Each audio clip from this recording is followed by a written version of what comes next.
नमस्कार। आज हम एक ऐसे विषय पर बात करेंगे जो उतना ही प्राचीन है जितना कि मानव जीवन और उतना ही नया जितना कि आज का सूर्योदय। हम बात कर रहे हैं गौतम बुद्ध के विचारों की और कैसे उनके ज्ञान की किरणें आज भी हमारे जीवन को प्रकाशित कर सकती हैं। बुद्ध का ज्ञान आज भी उतना ही प्रासंगिक है जितना 2500 साल पहले था। आज के समय में जब हर कोई भागदौड़ में जी रहा है, तनाव और चिंता से घिरा हुआ है, तब बुद्ध के विचार एक शांत जलाशय की तरह हैं, जहां हम अपनी प्यास बुझा सकते हैं। आधुनिक जीवन की भागदौड़, तनाव और भौतिक इच्छाओं के बीच उनका ध्यान, अहिंसा, करुणा और संतुलित जीवन का संदेश लोगों को मानसिक शांति और आत्मविकास की राह दिखाता है। यह वीडियो आपको बुद्ध के विचारों को समझने और उन्हें अपने जीवन में उतारने में मदद करेगा। आज का मानव एक अजीब सी उलझन में फंसा हुआ है। उसके पास सब कुछ है, फिर भी वह खालीपन महसूस करता है। उसके पास अनेक सुख सुविधाएं हैं, फिर भी वह तनाव और चिंता से ग्रस्त है। यह क्यों है? बुद्ध ने कहा था, मन ही सब कुछ है। हम जो सोचते हैं वही बन जाते हैं।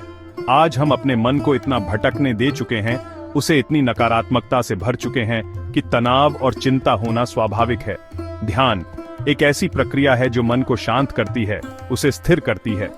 जैसे एक गंदे तालाब में जब हम पत्थर फेंकते हैं तो उसका पानी गंदा हो जाता है, उसी प्रकार हमारा मन भी अशांत विचारों से भरा हुआ है।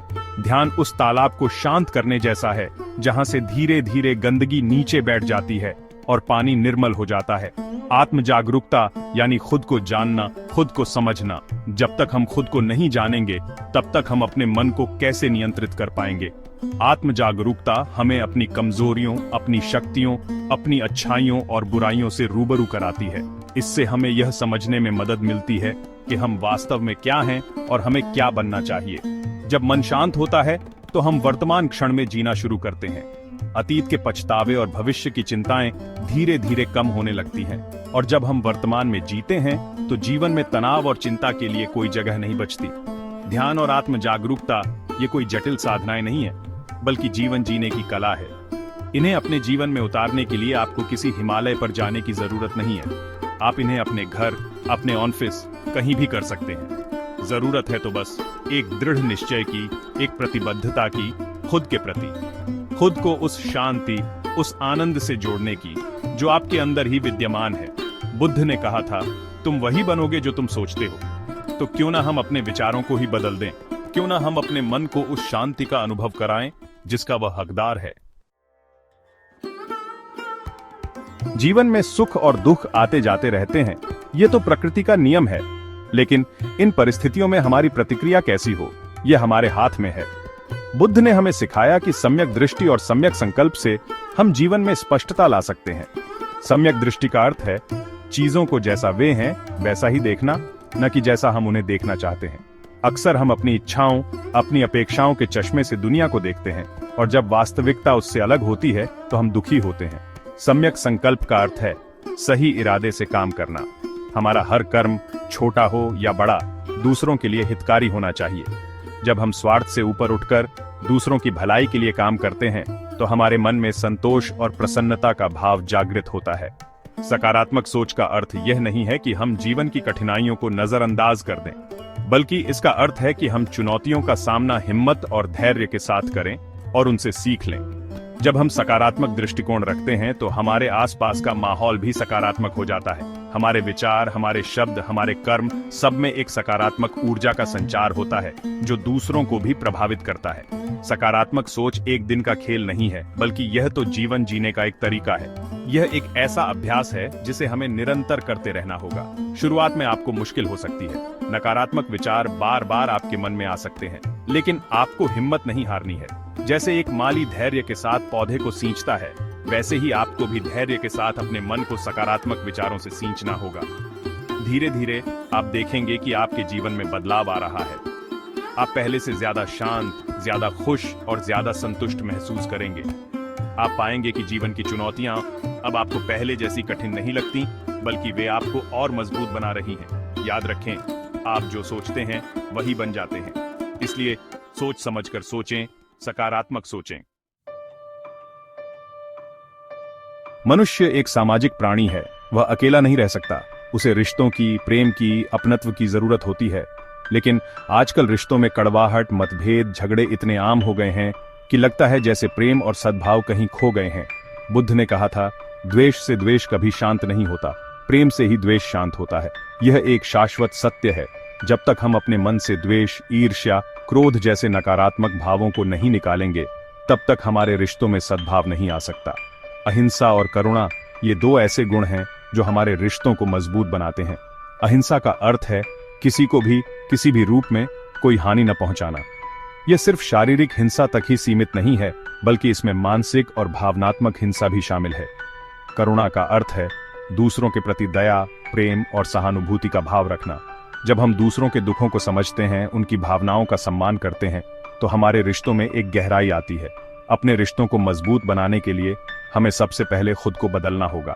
हमें अपने अंदर के क्रोध, ईर्ष्या, द्वेष जैसे नकारात्मक भावों को पहचानना होगा और उन्हें प्रेम और करुणा से बदलना होगा। जब हम खुद में बदलाव लाएंगे, तो हम अपने आसपास के लोगों में भी बदलाव देखेंगे।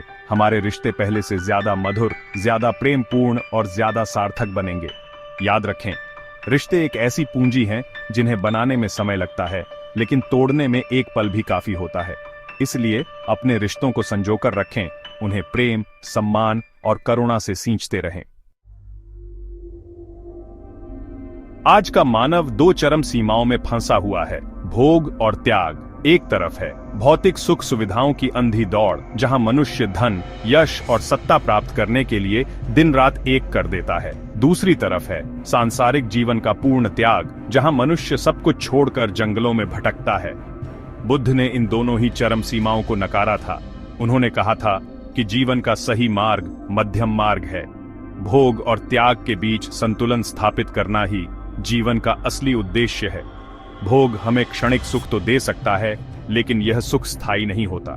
यह तो एक भ्रम है, एक मोह माया है जो हमें वास्तविकता से दूर ले जाती है। दूसरी ओर त्याग भी हमें दुखी और निराश कर सकता है, अगर यह प्रेम और करुणा से प्रेरित न हो। संतुलित जीवन शैली का अर्थ है भौतिक सुख सुविधाओं का आनंद लेना, लेकिन उनका गुलाम न बनना। इसका अर्थ है अपनी आवश्यकताओं और इच्छाओं के बीच अंतर समझना। हमें अपनी जरूरतों को पूरा करना चाहिए, लेकिन अपनी इच्छाओं के पीछे अंधाधुंध नहीं भागना चाहिए। संतुलित जीवन शैली का अर्थ है अपने शरीर, मन और आत्मा तीनों का ध्यान रखना। हमें अपने शरीर को स्वस्थ रखने के लिए पौष्टिक भोजन करना चाहिए, नियमित व्यायाम करना चाहिए और पर्याप्त आराम करना चाहिए। हमें अपने मन को शांत और एकाग्र रखने के लिए ध्यान करना चाहिए, अच्छी किताबें पढ़नी चाहिए और सकारात्मक लोगों के साथ समय बिताना चाहिए। और हमें अपनी आत्मा को पोषित करने के लिए प्रार्थना करनी चाहिए, ध्यान करना चाहिए और अपने अंदर के ईश्वर से जुड़ना चाहिए। संतुलित जीवन शैली हमें शांति, संतोष और आनंद प्रदान करती है।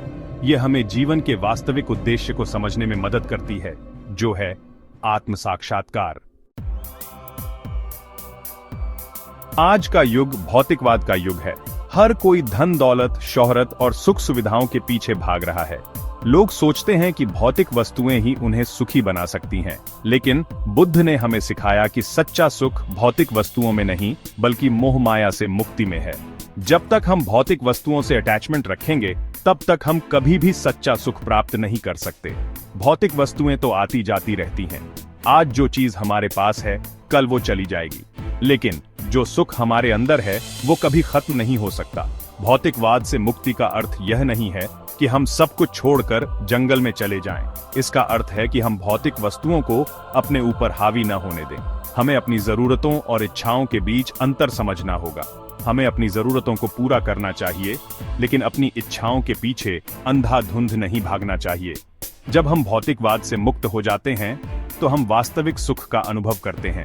यह सुख शांति, संतोष और आनंद से भरा होता है। यह सुख किसी भी बाहरी परिस्थिति पर निर्भर नहीं करता। यह सुख हमारे अंदर ही विद्यमान है। बुद्ध ने दुख के मूल कारण को अज्ञान, अविद्या बताया था। अज्ञान से तात्पर्य है स्वयं के वास्तविक स्वरूप को न जान पाना, जीवन के वास्तविक उद्देश्य को न समझ पाना। हमारे सभी दुखों का मूल कारण हमारी अज्ञानता ही है। हम मोह माया में फंसे रहते हैं, भौतिक वस्तुओं के पीछे भागते रहते हैं और सच्चे सुख को पहचान नहीं पाते। अज्ञान से मुक्ति का मार्ग ज्ञान, आत्मचिंतन और सही दृष्टिकोण से होकर जाता है। हमें अपने आप को जानना होगा, अपने अंदर झांकना होगा और यह समझना होगा कि हम वास्तव में क्या हैं। हमें जीवन के वास्तविक उद्देश्य को समझना होगा। हमें यह समझना होगा कि हम यहाँ सिर्फ खाने पीने, सोने और प्रजनन करने के लिए नहीं आए हैं। हमारा जन्म एक उच्च उद्देश्य के लिए हुआ है। हमें धीरे धीरे अपने अंदर के अज्ञान को दूर करना होगा और ज्ञान के प्रकाश से अपने जीवन को प्रकाशित करना होगा। जब हम अज्ञान से मुक्त हो जाते हैं तो हम दुखों से भी मुक्त हो जाते हैं। बुद्ध के विचार किसी धर्म या जाति विशेष तक सीमित नहीं है, बल्कि वे तो संपूर्ण मानवता के लिए हैं। ये विचार हमें बताते हैं कि कैसे हम अपने जीवन को दुखों से मुक्त करके शांति और आनंद से भर सकते हैं। यह एक ऐसी जीवन शैली है जो संतुलन, शांति और आत्मविकास की ओर ले जाती है। यह हमें सिखाती है कि कैसे हम अपने मन को नियंत्रित करें, अपनी भावनाओं को संचालित करें और अपने जीवन को सार्थक बनाएं। यदि हम उनके सिद्धांतों को अपनाएं, तो जीवन में तनाव, अशांति और दुख को कम कर सकते हैं और एक खुशहाल, संतुलित जीवन जी सकते हैं। बुद्ध का मार्ग मुक्ति का मार्ग है, आत्म साक्षात्कार का मार्ग है।